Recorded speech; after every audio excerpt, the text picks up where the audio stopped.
Hugues à vous, ici Fouine, et aujourd'hui je vais débriefer le Grand Prix d'Espagne 2021. C'est sûr que par rapport à l'année dernière, il s'est passé des choses, hein. Beaucoup plus de choses que l'année dernière, oh punaise. Allez, comme d'habitude on va faire le débrief par pilote et on va commencer par celui qui n'a pas pu terminer sa course, Yuki Tsunoda. Et oui, sa voiture est tombée en panne tout d'un coup, plus rien, plus de contact, rien, impossible de redémarrer. Mais de toute façon, ça allait pas forcément être un très bon week-end pour Yuki Tsunoda. Et puis même dans l'ensemble, je dirais à AlphaTauri qui n'a pas fait un bon week-end, même si Pierre Gasly sauve vraiment ce week-end catastrophique avec ce petit point, ce qui est très important. Mais dans l'ensemble, voilà, Yuki Tsunoda n'avait pas fait de bonnes sessions. Il avait terminé 16e lors des qualifications, donc du coup... malheureusement c'est pas très étonnant, mais c'est vrai que bon, fallait pas espérer grand chose.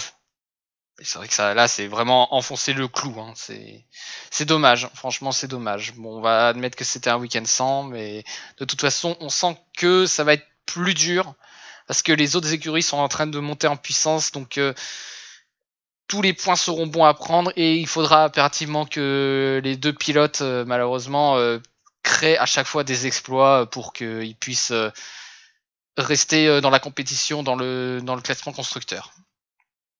Donc tout ça pour dire Yuki Tsunoda, difficilement jugeable, mais mauvais week-end quand même. 19e Nikita Mazepin, bon ça va être vite fait, hein. Il a gêné encore des personnes, lors des qualifications il a gêné Norris, il s'est pris des places de pénalité, mais comme il était déjà dernier ça servait à rien. Il a apparemment encore gêné des personnes lorsqu'il avait un drapeau bleu d'agité, notamment Lewis Hamilton, mais bon, il n'y a pas eu d'investigation supplémentaire, mais bon, de toute façon, que dire, Nikita Mazepin, voilà, il est fait de la figuration. En fait, c'est un membre du public qui a le privilège de conduire une F1 pour regarder les autres pilotes comment ils font. Voilà. C'est juste ça. C'est voilà. Promène-toi bien. Ensuite, 18e position, Mick Schumacher qui a essayé, hein, très franchement, il a essayé d'être dans les meilleurs classements possibles, notamment en étant devant Latifi et George Russell, mais bon, la puissance de la voiture a parlé. C'était très compliqué de toute façon. C'est comme je le dis depuis le début, c'est difficilement évaluable, mais bon. Le seul point de comparaison qu'il a, c'est Nikita Mazepin, mais bon, est-ce que c'est compliqué? En ce moment, on a l'impression que c'est très simple d'être devant lui. Quoique, il a pas fait de spin. Enfin, à part dans les essais, mais il a pas fait de spin. Nikita Mazepin. C'est quand même à noter. Ensuite, 17e position, Fernando Alonso. Fernando Alonso, mais quelle déception! Il avait le petit point de la 10e position pendant un long moment. Il voulait l'avoir, ce petit point, et malheureusement c'est les pneus qui ont parlé. Il faut dire qu'à la fin de la course, dans les 10 derniers tours, il y avait un bouchon monstre avec Pierre Gasly, Lance Stroll, Kimi Raikkonen, Sébastien Vettel, même George Russell était dedans, et Fernando Alonso qui avait la 10e position, mais malheureusement il s'est effondré, il a dû rentrer au stand. C'est très dur franchement parce qu'il y avait potentiel, mais là c'est vrai que cette 17e position fait très très très très mal. Et très franchement, oui, je le mets en déception parce que quand on voit que la Alpine est capable d'être dans les points, après s'il était juste 11e ou 12e à la limite, j'aurais pas tant dit que c'était une grosse déception, mais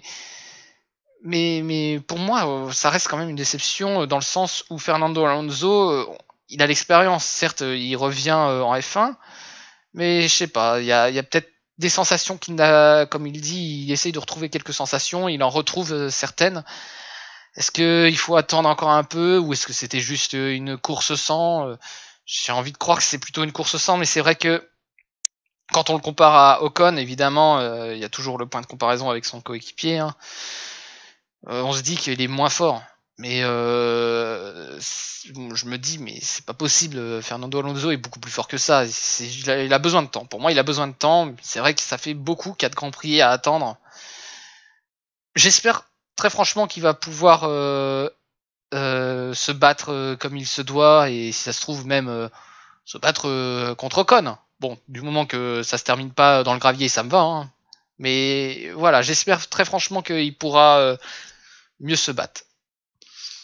En 16e position, Nicolas Latifi. Nicolas Latifi, j'ai pas grand chose à dire. De toute façon, ça a été très dur.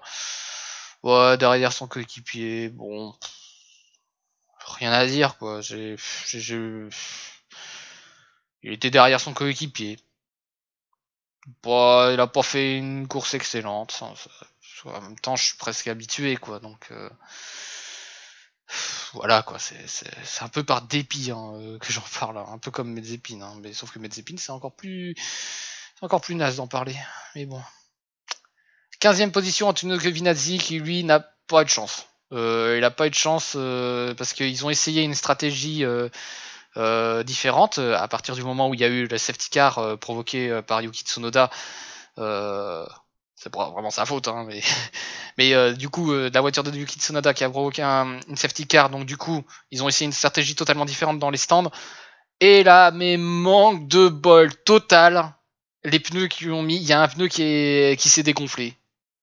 Donc un temps monstre, ils ont perdu un temps monstre. Et du coup, ça a condamné Antonio Giovinazzi simplement à être un pilote test. Donc c'était un week-end test. Après, il a remonté brillamment les Haas et les Williams. Mais bon, après, il y a eu d'autres arrêts. De toute façon, malheureusement, il ne pouvait pas trop espérer une bonne position. Quoi qu'il a quand même été, pas loin du top 10, hein, je pense, si je me souviens bien. Oui, il n'a pas été loin du top 10, mais bon, les pneus ont parlé, il fallait faire 2 stops malheureusement. Du coup, difficile de juger véritablement la course d'Antonio Giovinazzi suite à ce problème, mais bon, je dirais que dans l'ensemble, quand même, il a fait le taf.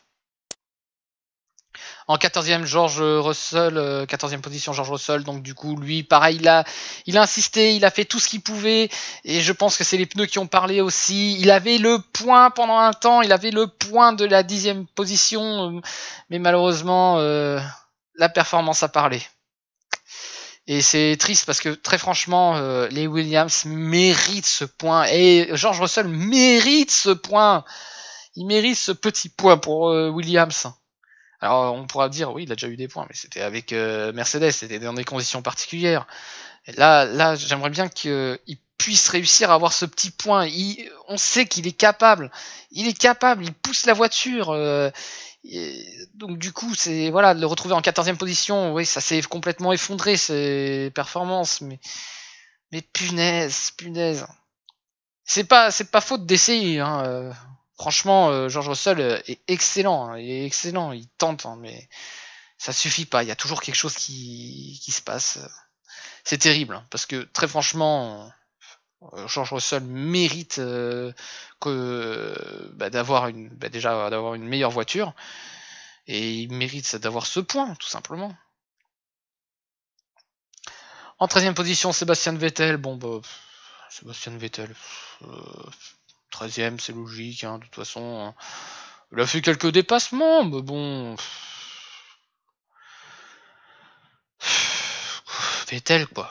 J'ai rien à dire. Hein. Je suis même pas.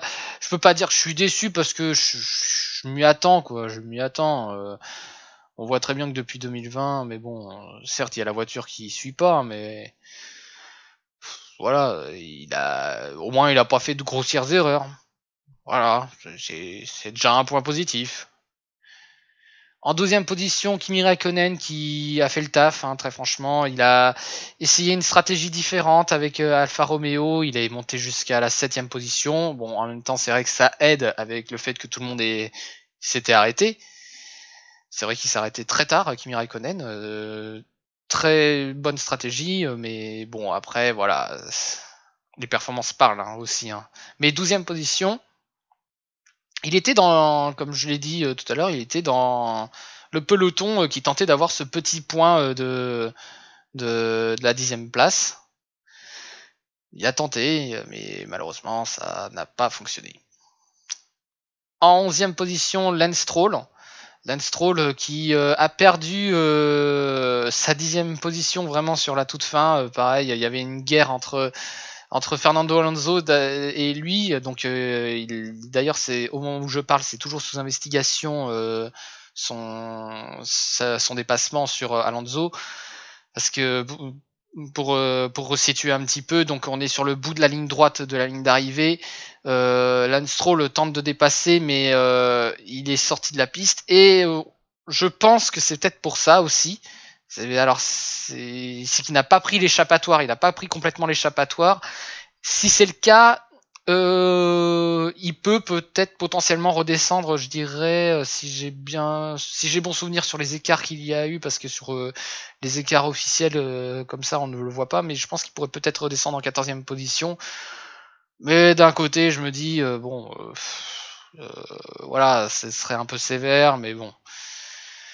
Puis on va dire entre guillemets, ça n'a pas de très grandes conséquences que de le rétrograder, mais bon, c'est sûr que après ça peut influencer un petit peu le classement, mais très franchement, non, je trouve que ça a été une bataille. Il a tenté, hein, voilà, une bonne bataille.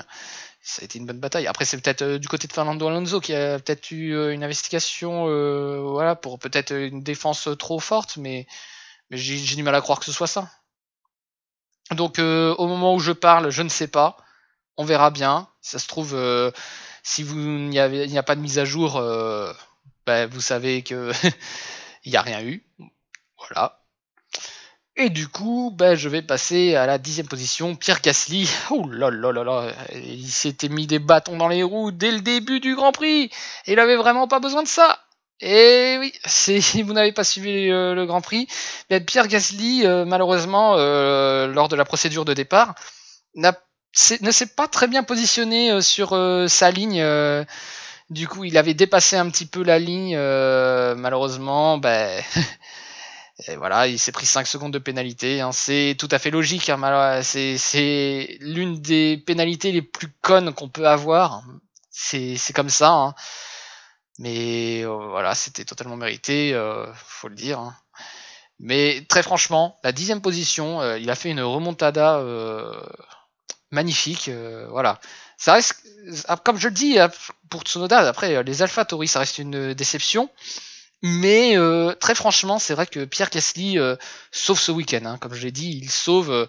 C'est un petit point, certes, mais c'est important pour la bataille avec notamment Alpine, même si ça va être compliqué, hein, faut le dire. Hein. Et Aston Martin. Voilà, c'est une lutte pour la 5e position. Tous les points sont bons à prendre.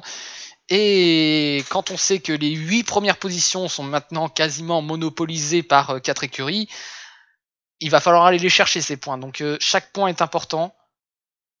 C'est vrai que c'est un point de perdu par rapport aux Alpines, mais voilà, chaque point est bon à prendre. Il faut limiter la casse. Et c'est ce qu'il a fait. En 9e position, Esteban Ocon, qui avait pourtant démarré en 5e position, mais voilà, les performances parlent, hein, malheureusement.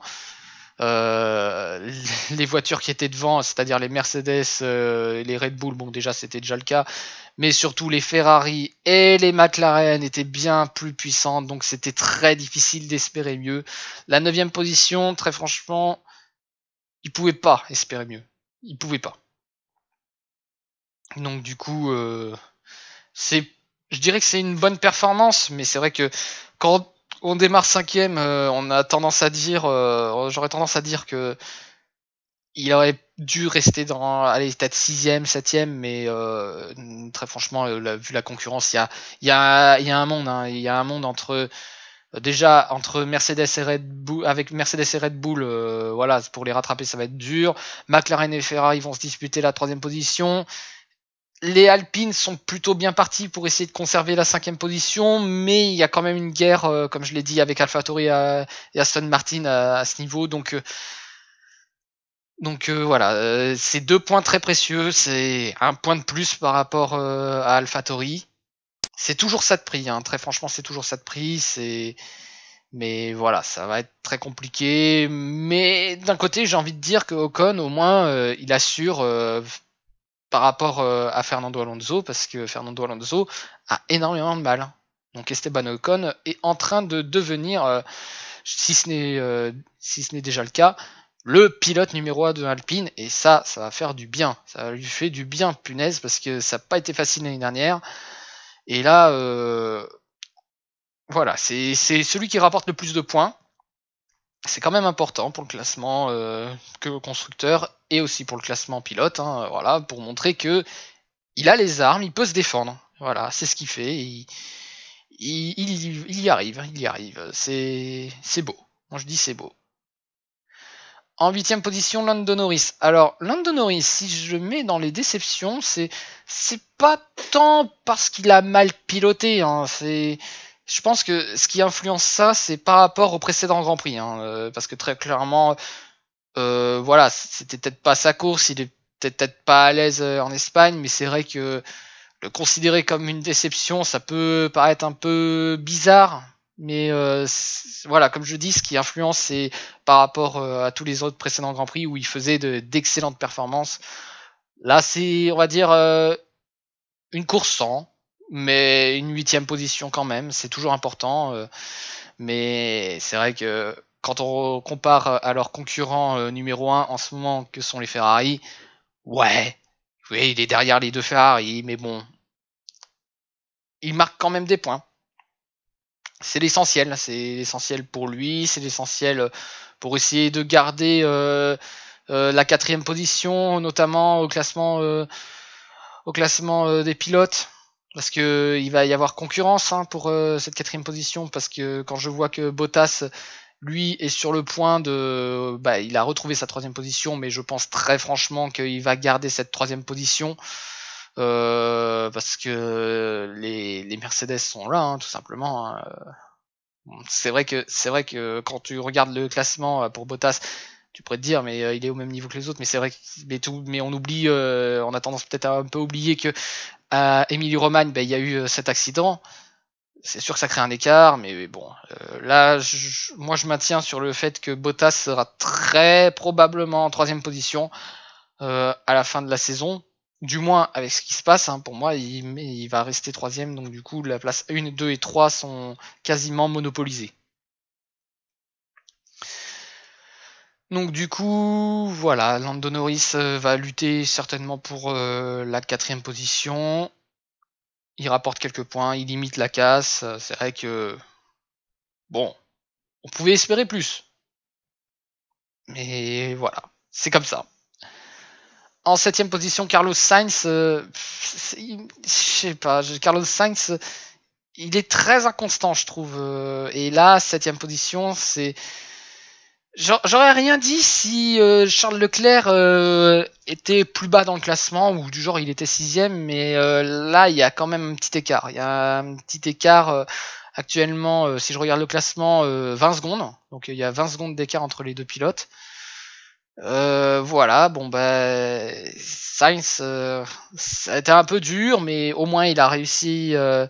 Quand même, il avait réussi quand même une belle lutte avec Daniel Ricciardo, mais bon, Daniel Ricciardo, c'était clair et net que lui, il voulait être devant et montrer que il n'était pas fini, qu'il voulait absolument, voilà, qu'il il peut être meilleur que Lando Norris par moment, ça peut arriver, oui.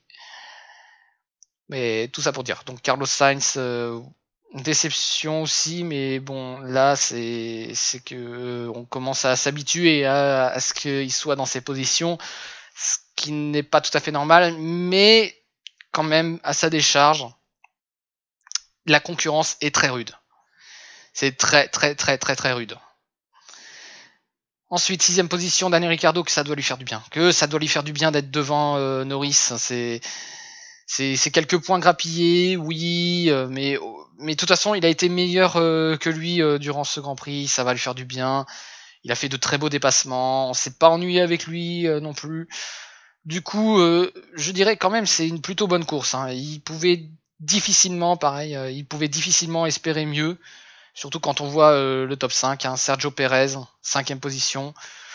Bon, Sergio Perez, je pense qu'il y a peut-être des problèmes, oui, avec la voiture. Ça, on sait que la voiture est entre guillemets conçue pour du Verstappen.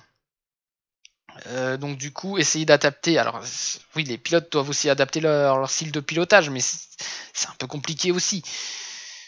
J'espère qu'il va pas trop se faire bouffer par Red Bull, parce que là, en ce moment, il n'a pas été tellement présent que ça, malheureusement pour Verstappen. C'est un peu dur. C'est dur ce que je dis, hein, très franchement, parce que j'ai pas envie de vraiment défoncer Sergio Perez. Sergio Perez, c'est quand même un bon pilote. Je peux pas dire un excellent pilote parce que des excellents, voilà, pour moi c'est Max Verstappen et Lewis Hamilton. C'est les deux seuls excellents pilotes du paddock. Mais voilà, Sergio Perez, c'est un peu dur. C'est comme ça.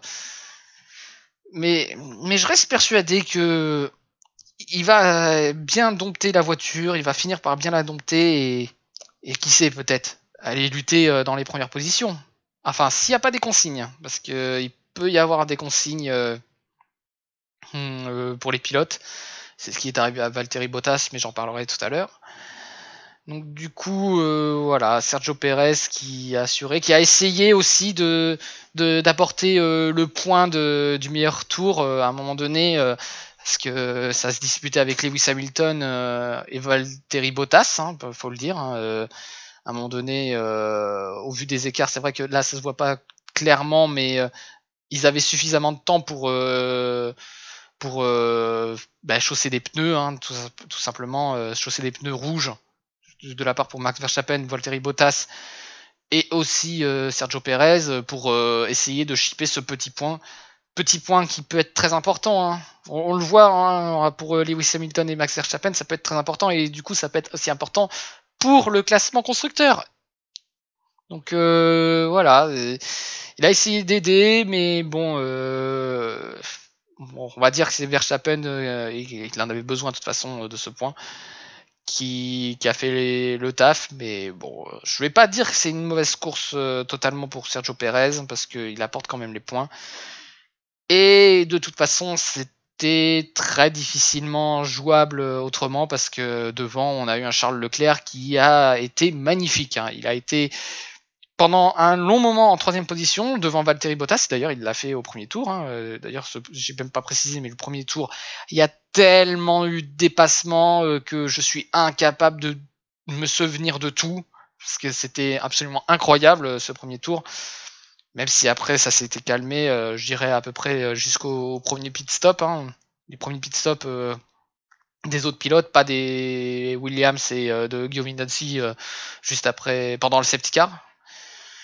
Donc du coup, ouais, c'était pour Charles Leclerc, tout simplement, une course quasi parfaite. Et c'est vrai que j'aurais préféré qu'il soit en troisième position, mais les Mercedes étaient vachement plus fortes. Hein.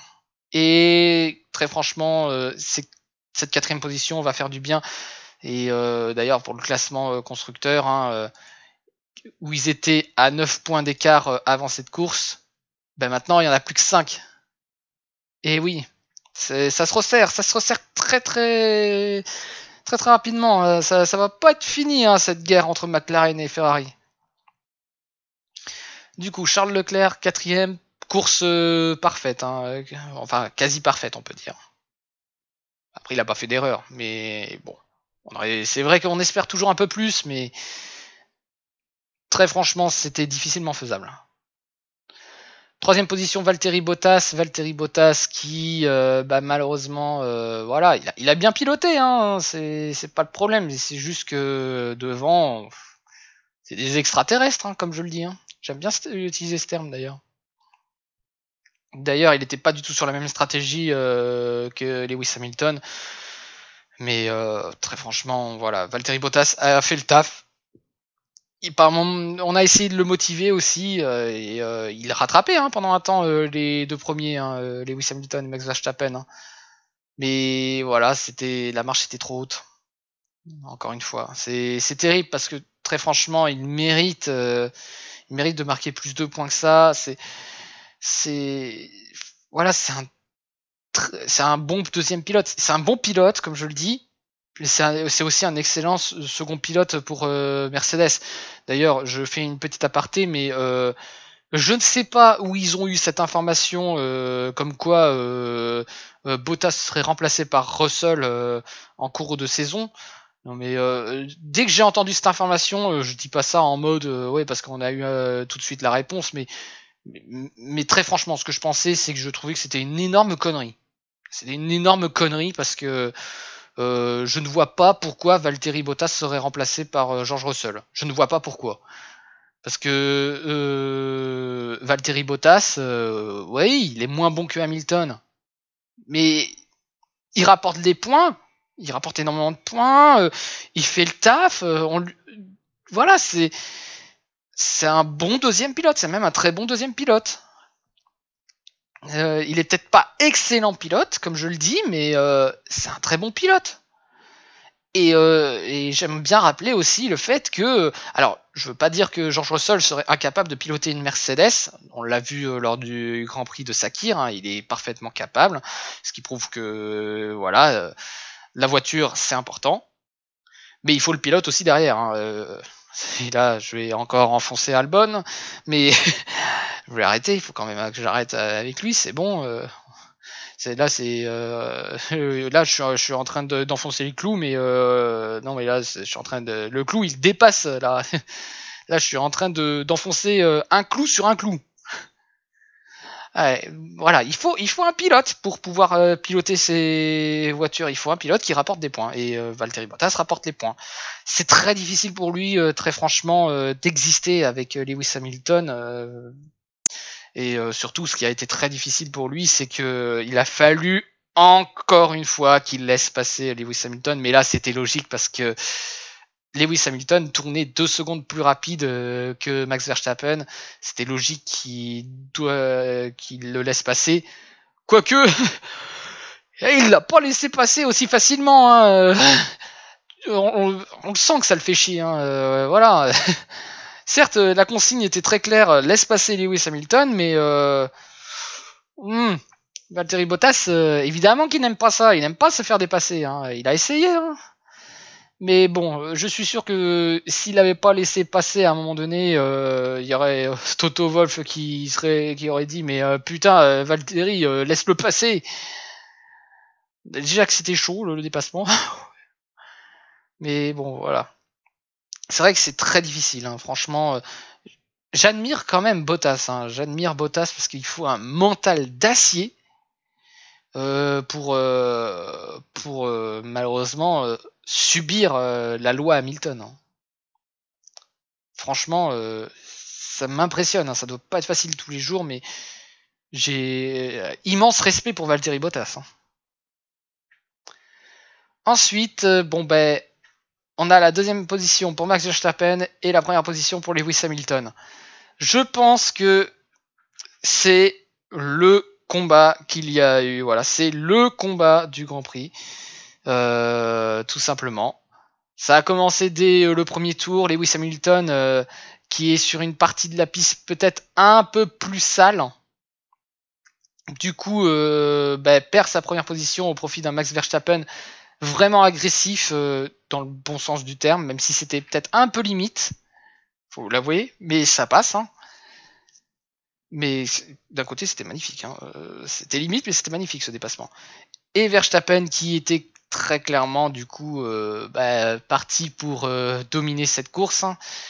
Hamilton a dû patienter et c'est là que la stratégie opère. Mercedes a une stratégie, c'est tout simplement de faire arrêter Lewis Hamilton pour qu'il chose des pneus jaunes. Alors que Max Verstappen, lui, est plus en mode économie, Lewis Hamilton va faire un deuxième arrêt pour chausser des pneus jaunes. Alors déjà que lors du précédent pit stop, on voyait que Max Verstappen économisait quand même les pneus, il tournait en 1,22, quand Lewis Hamilton tournait en 1,21, voire 1,20, c'était impressionnant. Lewis Hamilton était plus rapide d'une seconde, voire 2 secondes quasiment par tour que Max Verstappen. C'était impressionnant. Et du coup, et je pense que s'ils ont fait ça, c'est qu'ils ont vu que Lewis Hamilton avait bien usé les pneus lors de la deuxième session. Et c'est pour ça qu'ils l'ont arrêté. Très franchement, au moment où ils l'ont arrêté, je m'étais dit waouh, non mais là, qu'est-ce qu'ils font? Mais quand tu vois que il y a 2 secondes, 1 à 2 secondes par tour, tu te dis punaise, c'est des génies. C'est vraiment des génies parce que Max Verstappen était piégé. Ils ont réussi à piéger Red Bull. Ça, c'est incroyable. Hein. Franchement, c'était magnifique. Hein. Quel combat! Quel combat entre les deux et entre Mercedes et Red Bull. Aujourd'hui, c'est Mercedes qui l'a emporté, mais il faut dire que Lewis Hamilton, hein, voilà, il a fait une partie du boulot aussi. Hein. S'il n'y avait pas cette stratégie, voilà, il pouvait y avoir cette stratégie, mais si le pilote ne suivait pas, ça aurait complètement foiré. Très franchement, Lewis Hamilton, impeccable. Et c'est pour ça que je le mets dans les réussites, à la fois Lewis Hamilton et à la fois aussi Mercedes. Parce que Lewis Hamilton, c'est pour le pilotage. Parce que très franchement, il a été très agressif. Et il a su patienter aussi pour redépasser Max Verstappen. Mais Mercedes, s'ils n'avaient pas eu ce coup de génie, je pense pas qu'il aurait pu être... il serait resté en deuxième position pour moi, si on était comme ça. Et si ça se trouve, les pneus seraient peut-être effondrés. Après, on ne sait pas, avec des sillons coupe du bois. Mais très franchement, incroyable. Franchement, bravo, bravo, mais magnifique. C'était tout simplement incroyable. Ça prouve que voilà, Hamilton, c'est une bête quoi. C'est 98e victoire. D'ailleurs, 100e pole position aussi. Hein, il a fait 100 pole position. Magnifique. Hein. D'ailleurs, tellement magnifique que quand on compte le nombre de positions, de pole position réalisées par Mercedes, je crois qu'il y en a à peu près entre 125 et 130. Je sais plus combien précisément, mais imaginez que sur toutes les pôles positions de Mercedes, il y en a 100 qui sont réalisés par Lewis Hamilton. C'est incroyable comme stat, c'est de la folie. C'est incroyable, c'est impressionnant.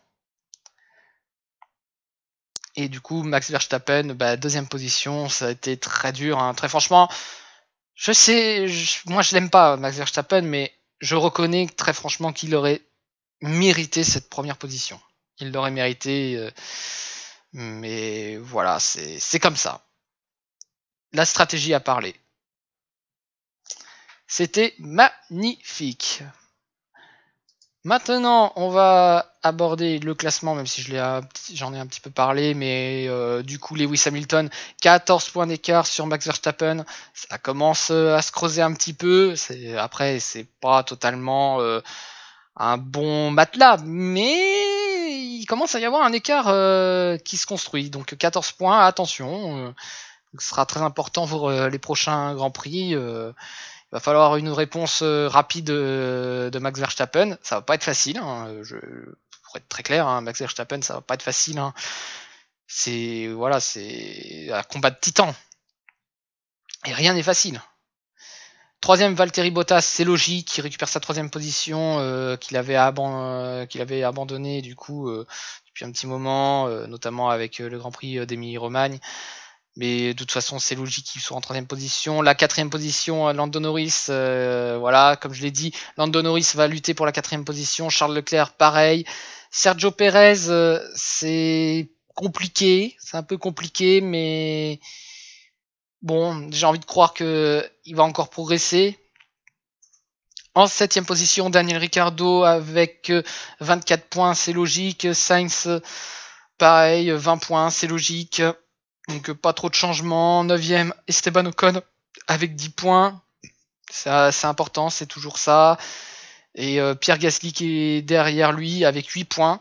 Ce petit point comme quoi, voilà, c'est important. Chaque petit point à grappiller, surtout lorsqu'on est dans les 8, 9, 10e position. C'est très important ces petits points à grappiller parce que voilà, c'est important pour le championnat, c'est important pour le constructeur. Lance Stroll, 11e position, bon, C'est dur hein, pour Lance Stroll, hein. Il fait ce qu'il peut, mais c'est très très dur. Il a peut-être été un petit peu irrégulier sur cette course, mais c'est très très dur. 12e, Fernando Alonso. Fernando Alonso, on le sait très bien aussi, c'est très dur pour lui. Donc voilà. C'est vrai que je m'attendais à plus, mais je crois qu'il peut y arriver à faire plus. Hein. Il va y arriver. Hein. Ça m'étonnerait qu'il termine à 5 points. Même, je dirais même, ce serait surprenant qu'il termine en dessous 15 points. Après, c'est peut-être un peu optimiste, hein, 15 points, mais on verra bien si j'ai eu raison ou tort. Yuki Tsunoda, toujours 2 points, et derrière, ça ne change pas. 14e Raikkonen, 15e Giovinazzi, 16e Vettel, 17e Russell, 18e Mick Schumacher. Ah, du changement, ouais. Nicolas Latifi 19e et Mazepin 20e. Mais depuis le temps que je dis qu'il devait être en dernière position, cela ne m'étonne pas. Voilà. Enfin, Nicolas Latifi a réussi à avoir une meilleure position qu'une Mazepin. Et punaise, oui. Heureusement qu'il est dernier parce que là, pour une fois, c'est totalement logique. Un petit café après, Mazepin, hein, voilà, fais comme chez toi, hein, promène-toi, hein, voilà. Je suis sûr que, comme je l'ai dit lors du précédent débrief, hein, je suis sûr que même si ses adversaires étaient sur des tondeuses à gazon, ils réussiraient pas à les dépasser. Bon, là, c'est vrai qu'il y a eu un peu moins d'écart avec Mick Schumacher, mais bon. Voilà, c'est heureusement qu'il y a papa qui est sponsor, hein, heureusement. Ensuite, dans les constructeurs, pas de changement dans le classement, si ce n'est qu'il y a un écart qui s'est creusé avec Mercedes, et les McLaren ont un petit peu perdu du terrain, et pour la 5e position, ça va être très serré, ça va être important, chaque point est important. Et je terminerai juste pour dire que Aston Martin, ça fait un petit moment qu'ils n'ont pas regagné des points. Attention, il va falloir essayer de trouver une solution très rapidement. Parce que ça se voit que Alpine est vraiment en train de monter en puissance. AlphaTauri Honda, ça commence à... Voilà, il commence à y avoir des signes de faiblesse, mais j'ai jamais espéré que voilà, ils vont trouver la solution pour contrer Alpine. Même si je préférerais d'un côté que ce soit Alpine parce que Cocorico quand même, hein, voilà, c'est une écurie française. Et donc du coup en 8, 9 et 10e position, pas de changement. Voilà. Alors, on va terminer sur la note de la course. Très franchement, au début de la course, je m'étais dit il se passe quelque chose au premier tour, puis après plus rien. J'étais parti pour donner un 12. Mais quand je vois ce qui s'est passé avec notamment le jeu des stratégies et les différentes batailles, très franchement, je pense que un 14 n'est pas exagéré. C'est plutôt impressionnant pour un Grand Prix d'Espagne, parce que très franchement, j'aurais pas imaginé mettre autant. Mais voilà, je pense que on s'est pas ennuyé. Hein.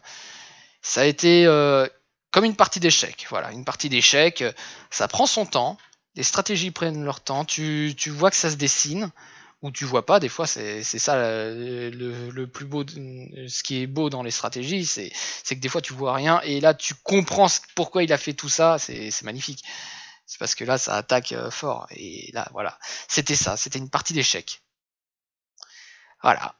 Bon, dans 2 semaines, normalement, si tout se passe bien, ce sera le Grand Prix de Monaco. Et voilà, c'est sur ça qu'on va se laisser, du coup.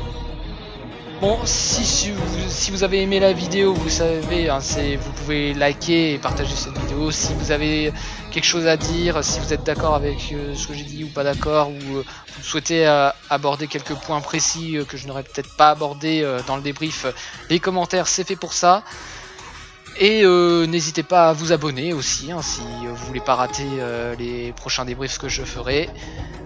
Et sur ce, je vous dis ciao.